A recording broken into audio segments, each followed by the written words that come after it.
미 연방준비제도가 금리를 0.25%포인트 인상하며 긴축 기조를 계속 이어가겠다고 강조했습니다. 인플레이션과 싸우기 위해 올해 금리 인하는 없다는 의지도 재확인했는데요. 이달 말 예정돼 있는 한국은행의 기준금리 결정에도 적지 않은 영향을 줄 것으로 보입니다. 김미현 기자입니다. 제롬 파월 미 연준 의장이 금리 인상 직후 기자회견에서 금리를 목표 범위까지 지속해서 올리는 게 적절하다며 이전 표현을 반복했습니다. 그동안 연준은 금리를 5%대까지 꾸준히 올리겠다는 뜻을 여러 번 밝혔는데 금리 인상 기조를 재확인한 겁니다. 40년 만에 최악이라는 인플레이션 잡기가 최우선이란 겁니다.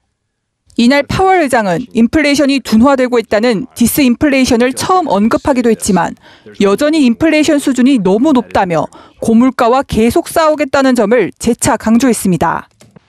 이날 금리 인상은 미 연준 위원들의 만장일치 결정이었습니다.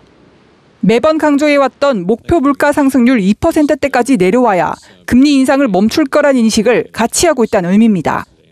지난해 12월 개인 소비 지출 가격 지수는 전년 동월 대비 5% 상승하며 가장 최소폭으로 상승했습니다.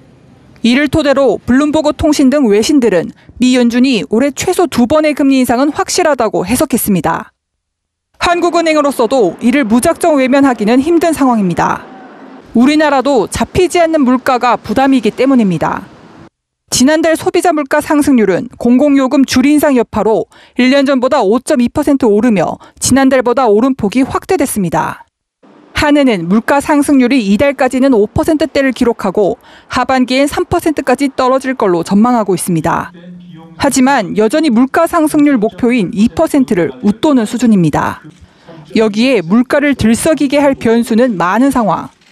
중국 경제가 만일에 빠르게 회복된다면 유가에 자극을 줘서 물가는 또 어떻게 변할 수도 어떻게 모르는 그런 상황입니다. 한국의 경우에는 워낙 외부 요인이 많기 때문에 다른 나라에 비해서 예측하거나 이러는데 불확실성도 굉장히 크고.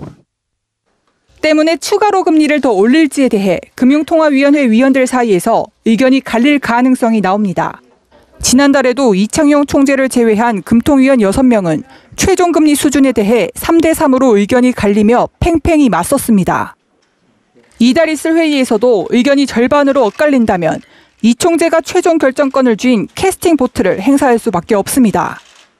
이 총재는 기준금리 결정에 물가 비중을 높게 보고 있다고 했지만 국내 경기 상황도 고려하지 않을 수 없는 상황.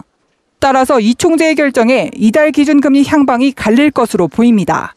서울경제TV 김미연입니다.